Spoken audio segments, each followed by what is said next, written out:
Kodakara Sahrdaya college of advanced സ്റ്റഡീസിൽ വിജ്ഞാനോത്സവം സംഘടിപ്പിച്ചു. ഈ വർഷം നടപ്പിലാക്കുന്ന FYUGPയുടെ ആദ്യ ബാച്ച് വിദ്യാർത്ഥികളെ സ്വീകരിക്കുവാൻ വിപുലമായ പരിപാടികളാണ് സഹൃദയ കോളേജ് ഒരുക്കിയത്.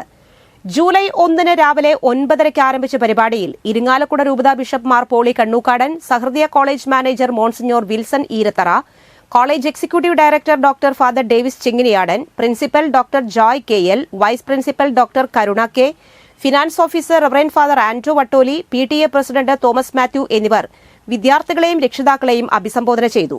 സംസ്ഥാനതല FYUGP ഉദ്ഘാടനം മുഖ്യമന്ത്രി പിണറായി വിജയൻ നിർവഹിക്കുന്നതിന്റെ തത്സമയ പ്രക്ഷേപണം ഉണ്ടായിരുന്നു.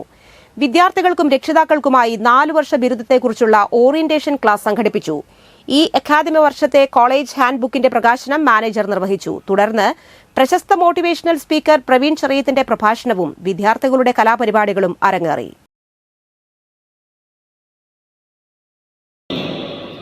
അതുപോലെ തന്നെ 78ഓളം നാഷണൽ തലത്തില് സ്റ്റേറ്റ് തലത്തിലൊക്കെ മികവ് പ്രകടമാക്കിയിട്ടുണ്ട്. ഇത് എക്സ്ട്രാ കരിക്കുലർ കോ കരിക്കുലർ ആക്ടിവിറ്റീസില് വളരെ മുൻപന്തിയിൽ നിന്നു. മൂന്നാമത്തേത് സോഷ്യൽ കമ്മിറ്റ്മെന്റ്, സാമൂഹ്യ പ്രതിബദ്ധതയോടുകൂടെ നീങ്ങുന്ന ഒരു സമൂഹത്തെ കെട്ടിപ്പടുക്കുവാൻ